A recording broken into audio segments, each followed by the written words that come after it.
시청자 여러분 안녕하십니까? 헬로티비 주간 뉴스입니다. 고성의 한 공무원이 민원인이 던진 물건에 맞아 전치 3주의 부상을 입었습니다. 폭언이나 폭행을 당하는 공무원이 매년 늘고 있지만 마땅한 해결책은 나오지 않고 있습니다. 김영민 기자의 보도입니다. 지난 10일 고성의 한 면사무소. 50대 후반 민원인 A씨가 자신의 민원 처리를 위해 들어왔습니다. A씨는 담당 공무원과 이야기하는 과정에서 자신의 요구대로 되지 않자 공무원에게 욕설을 퍼붓고 손소독제 등 물건을 공무원을 향해 집어 던졌습니다. 물건을 맞은 공무원 B씨는 전치 3주 진단을 받고 현재 병원에 입원한 상태입니다. 그 민원인이 화가 많이 나셔서 오셔서 이제 욕설을 하시고 물건을 집어 던지셨는데 그걸 직원분이 맞으셔서 이제 다치셔서 병원에 현재 입원 중이십니다. 전국 공무원 노조는 집회를 열고 공무원의 근무 환경 개선을 요구하고 나섰습니다. 이들은 폭언과 폭력에 무방비로 노출된 공무원들의 노동 환경을 지적했습니다. 지금 대한민국에서 공무원 폭행이 반복적으로 빈번하게 일어나고 있습니다. 그렇지만 정부에서는 어떤 대책도 세우지도 않고 오롯이 그 피해를 공무원에게 전가시키고 있습니다. 고성군도 이번 사건을 계기로 공무원들의 근무 환경을 개선하겠다고 밝혔습니다. 이 부분에 대해서는 고성군에서는 아주 엄중하게 판단을 하고 있고요. 앞으로 저희가 향후에 직원들 근익 보호를 위해서 각종 녹화 장비라든가 그리고 또 각종 민원 대응 매뉴얼 그리고 민원이 발생했을 때 어떻게 대응해야 한다는 교육을 지금 준비하고 있습니다. 최근 3년간 경남에서 공무집행방해로 검거된 건수는 2018년 600여 건에서 2020년 700여 건으로 늘었습니다. 국민의 세금을 월급으로 받는 특성상 공무원들이 민원인에게 대응하는 데 한계가 있을 수밖에 없는 만큼 비대면 민원 서비스 확대 등 민원인으로부터 공무원을 보호하기 위한 대책 마련이 시급해 보입니다. 헬로티비 뉴스 김영민입니다. 코로나 시대를 살아가는 대학생들에게 취업난은 물론이고 등록금도 부담일 수밖에 없을 텐데요. 김해의 한 대학 교직원들이 학생들의 부담을 덜어주기 위해 직접 기부금을 모금했다고 합니다. 그 액수도 상당한데요. 위기 속에서 모인 마음, 권정숙 기자가 전해드립니다. 코로나19 사태로 비대면 강의가 진행되며 대학생 등록금 반환 목소리가 이어졌던 지난해. 이 대학은 20여 건에 달하는 등록금을 지원하더니 올해는 교직원을 대상으로 기금까지 모금했습니다. 코로나 장기화로 어려움을 겪는 학생과 학과를 지원하기 위해서입니다. 대학 역사상 첫 기금 모금 때문에 모금 초반 일부에서 강제성 논란도 나왔지만 제자를 위한 자율적 모금이란 소통을 끝내자 일사천리였습니다.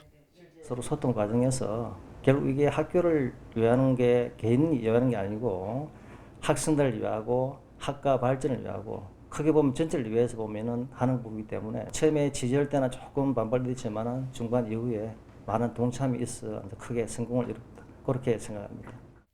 지난해 11월 모금을 선언한 뒤 3개월간 모금한 금액만 5억 1천여만 원이 넘습니다. 230명의 교직원이 자율적으로 참여했고 졸업 동문이 1억 원을 쾌척하는 등 곳곳에서 힘을 보탰습니다. 교직원분들이 자발적으로 기부를 했다는 게 일단 좀 놀랍고 그리고 이 기부가 이제 코로나 장기화로 인해 힘들어진 학생들에게 조금 의미가 있게 투명하게 조금 쓰였으면 좋겠습니다. 구성원의 힘을 모아 코로나와 학령 인구 감소로 인한 위기 극복에 나선 지역의 한 대학. 이 학교는 기부자가 원하는 곳에 사용하는 지정 기부 모금의 의미에 맞춰 장학금과 학과 지원 등으로 기금을 전액 사용하기로 했습니다. 헬로티비 뉴스 권정숙입니다. 4월 7일 재보궐선거가 한 달도 채 남지 않았습니다. 18일부터 후보자 등록도 시작됐는데요.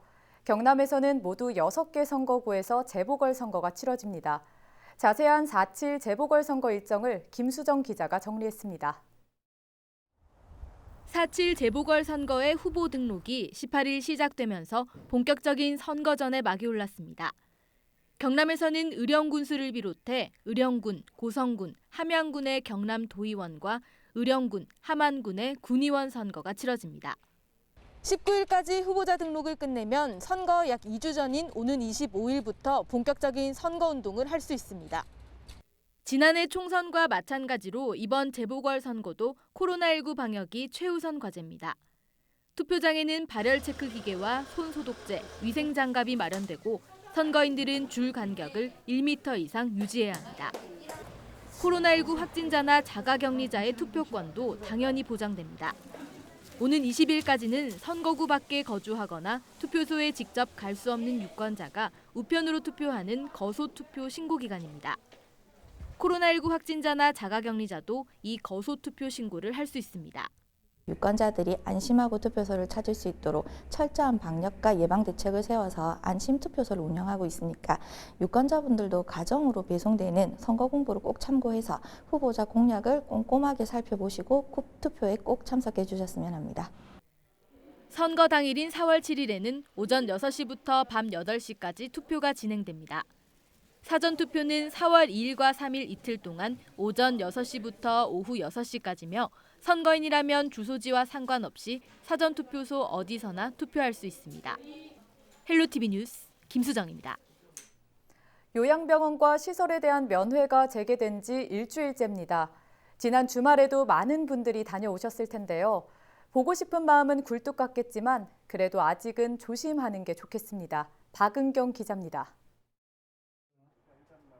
유리문을 사이에 두고 6개월 만에 마주한 가족. 자식들은 애타게 아버지를 부릅니다. 아버지! 여기. 네? 미소라도 한번 지어주면 좋으련만. 호공만 응시하는 아버지 모습에 딸은 말없이 눈물을 삼키고 아들은 애꿎은 창문만 두드립니다. 여기! 손 한 번 잡아보지 못한 채 돌아서는 가족들의 뒷모습엔 아쉬움이 가득합니다.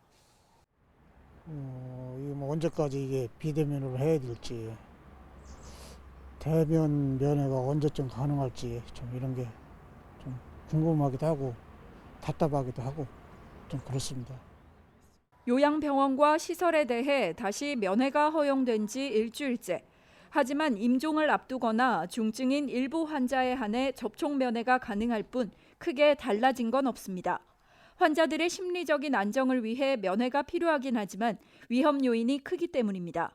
실제 65세 이상 고령자가 많은 요양병원의 경우 아직 코로나19 예방 접종률이 절반도 되지 않는 데다 산발적인 집단 감염도 여전합니다.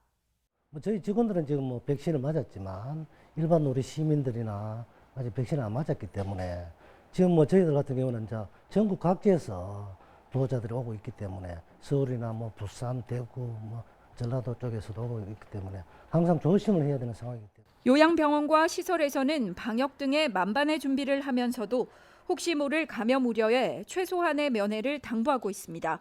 헬로티비 뉴스 박은경입니다. 경남과 제주를 이어주는 유일한 항로가 다시 놓였습니다. 지난 2014년 선박 노후화에 따른 안전성 논란 이후 끊겼던 사천에서 제주 간 백길이 7년 만에 복원됐는데요. 새로운 사업자가 500억 원을 들여 대형 여객선 오션 비스타호를 새로 건조한 뒤 삼천포항에 입항시켰습니다. 출항을 준비 중인 페리오의 안팎을 살펴봤습니다. 박성철 기자입니다. 삼천포 신항의 모습을 드러낸 2만 500톤급 오션비스타 제주호. 지난해 1월 부산에서 건조에 들어가 1년 2개월여 만에 삼천포항으로 입항했습니다. 여객 정원 860명과 승무원 31명이 탑승할 수 있고 승용차 기준으로 350대, 4.5톤 트럭 기준으로는 150대를 동시에 실을 수 있습니다. 내부에는 카페와 편의점, 유아실, 오락기기까지 다양한 편의시설을 갖췄습니다. 현대중공업이 만든 최신 국산 엔진이 탑재됐고 새로운 국제 여객선법을 준수해 회속성과 안정성을 강화한 점도 특징입니다. 최첨단으로 지어져서 빠른 스피드로 제주도에 빨리 갈 수 있고 그리고 좁은 대한민국 항만 지형에 맞게끔 조종 성능이 아주 뛰어나서 안전이 최우선인 당사의 목표에 부합하는 선박이라고 생각합니다. 사천시는 현대화된 대형 카페리가 제주간 백기를 잇게 됨에 따라 포스트 코로나 시대 두 도시의 관광과 경제가 더 활성화될 것을 기대하고 있습니다. 선사 측과는 앞으로 터미널 건물 리모델링과 함께 운항비를 케이블카, 아쿠아리움 이용 요금과 연계 할인하는 방안, 시내버스 노선의 터미널 경유 등 다각적인 협력 방안을 모색하기로 했습니다. 부산이나 여수, 고흥에서 사천으로 기재화될 것이고 새로운 관광 패턴이 생기지 싶습니다. 밤 11시에 제주로 출발하기 때문에 한나절 내지는 하루 사천 관광을 마치고 제주 관광으로 이어지는 이러한 관광 패턴의 변화로 새로운 관광 수요가 창출되는 등 많은 이점이 있으리라 생각을 합니다. 운항 스케줄은 매주 화목토 일요일에는 삼천포 신항을 출발하고 제주항에서는 월수금 일요일 출항에 돌아오는 것으로 정해졌습니다. 웅장한 자태를 드러낸 오션 비스타운은 이곳 삼천포 신항에서 운항 검사를 받고 오는 20일쯤 제주행 첫 출항에 나설 예정입니다. SCS 박성철입니다. 미역하면 겨울이 제철이라고 알려져 있죠. 그런데 물미역과 달리 이 건조미역은 지금이 건조하기에 적기라고 하는데요.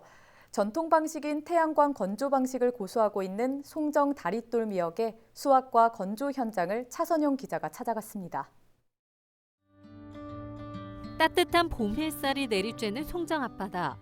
송정항에서 배를 타고 미역 양식장으로 향했습니다. 새벽 2시부터 바다에 나선 어민들 쉴 틈 없이 바삐 움직이며 미역 채취가 한창입니다. 동해의 차고 맑은 해류와 남해의 따뜻하고 풍부한 해류가 만나는 송정 바다는 조수간만의 차가 커 미역이 성장하기 좋은 환경입니다. 수심 15m 아래 어민들이 밧줄에 일정한 간격을 두고 감아둔 종묘에서 자란 미역이 줄줄이 엮여 올라옵니다. 한창 어민들이 밧줄을 당기며 이 미역을 채취하고 있는데요. 제가 들고 있는 이 미역이 송정 바다에서 갓 채취한 미역입니다. 이 미역 채취는 이 4월 초까지 이루어집니다. 꼬지 미역이라고 이렇게 일정한 간격을 두고 조금씩 키우기 때문에 미역도 이제 스트레스도 덜 받고 그다음에 물 순환도 잘 되면서 벌레도 많이 없는 그런 이제 성장 과정을 거쳐서 미역이 성장하기 때문에 미역도 육질도 좋고 또 단단하고 직접 먹어보면 미역이 풀어지는 현상이 없고 보통 물미역은 잎과 줄기가 두꺼워지지 않는 1월까지 최고의 맛을 자랑합니다. 하지만 건조미역은 햇볕과 바람 그리고 건조되면서 얼지 않는 온도 유지가 중요해 질 높은 영양소를 품고 있는 2월부터 4월 초까지가 미역을 건조하는 적기입니다. 뭇에서 갓 수확한 미역을 건조하는 현장. 줄에 걸어놓은 미역이 햇살을 받아 갈색빛 보석같이 반짝입니다. 바다에서 채취한 미역은 깨끗하게 다듬어 서로 붙지 않게 한 가닥씩 넣습니다. 송정 다리돌 미역은 따사로운 햇살과 선선한 바람이 미역에 스며들 수 있도록 한 가닥씩 태양광으로 건조되고 있습니다. 7시간의 건조 과정과 3번씩 미역을 일일이 훑어 불순물을 없애는 등 한 땀 한 땀 정성스러운 손길이 인상적입니다. 자연 건조된 미역은 제습기로 완전히 습기를 제거해 건조 미역으로 소비자들에게 전해집니다. 2015년 해운대구 특색식품으로 지정된 송정 다리돌 미역. 지금도 미역의 가치를 높이기 위한 품질 개발이 이루어지고 있습니다. 품질 좋은 것을 제공해서 계속해서 사람들이 미역도 먹고 어민들도 살고 이렇게 했으면 좋겠다라고 생각을 했는데 그 방법이 태양광 미역을 하는 것이고 그 미역 하나하나에다가 햇볕하고 바람을 좀 불어넣어줘서 고급화시키자. 품질 좋은 송정 바다의 미역, 이제는 국내를 넘어 세계 시장으로의 진출이 기대됩니다. 헬로티비 뉴스 차선영입니다.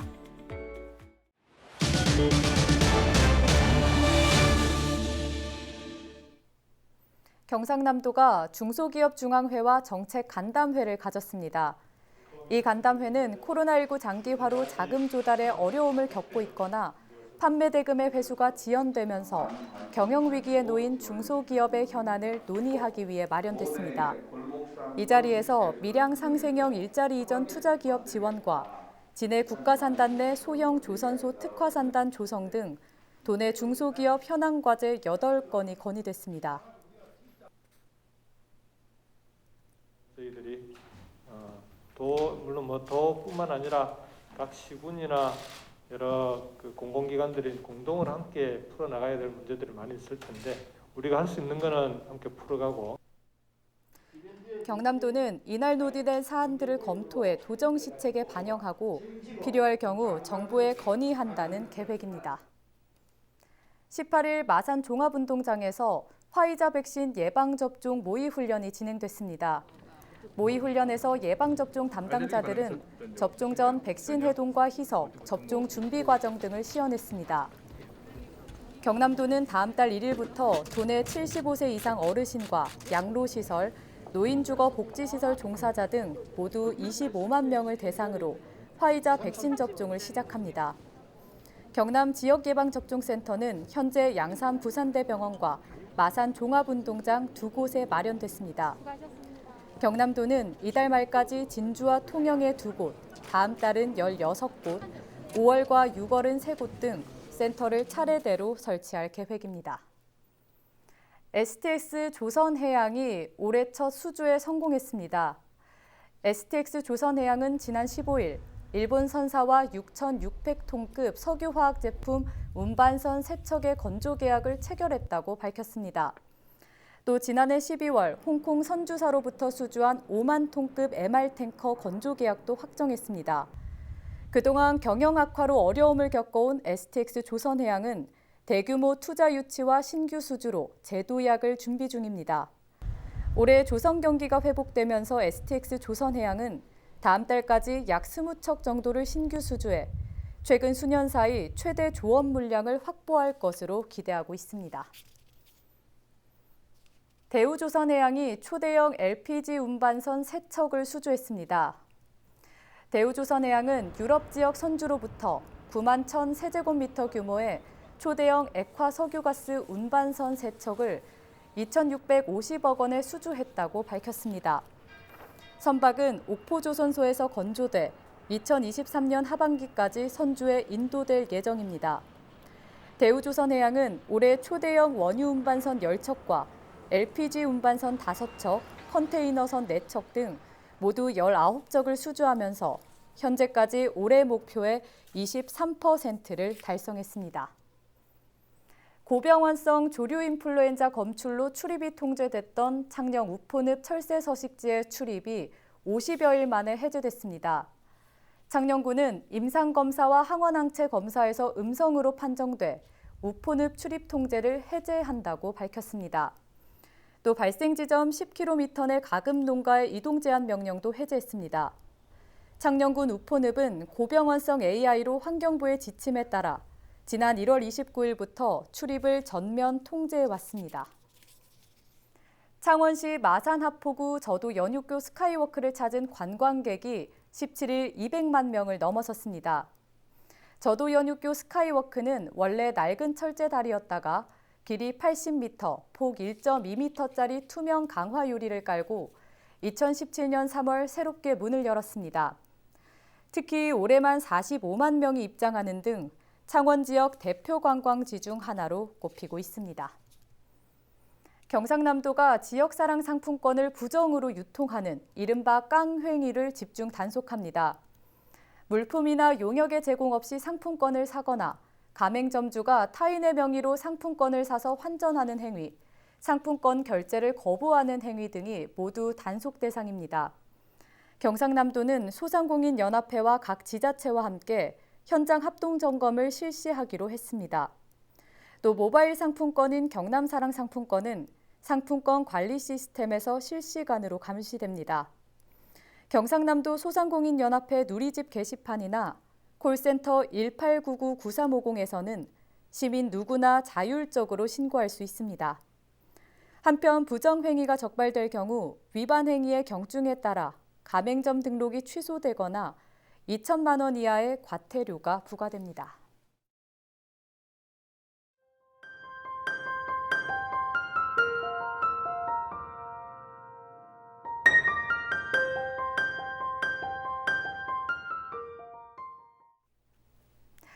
이상으로 뉴스 마칩니다. 유튜브 채널 헬로 경남 통해서 다시 볼 수 있습니다. 시청해주신 여러분 고맙습니다.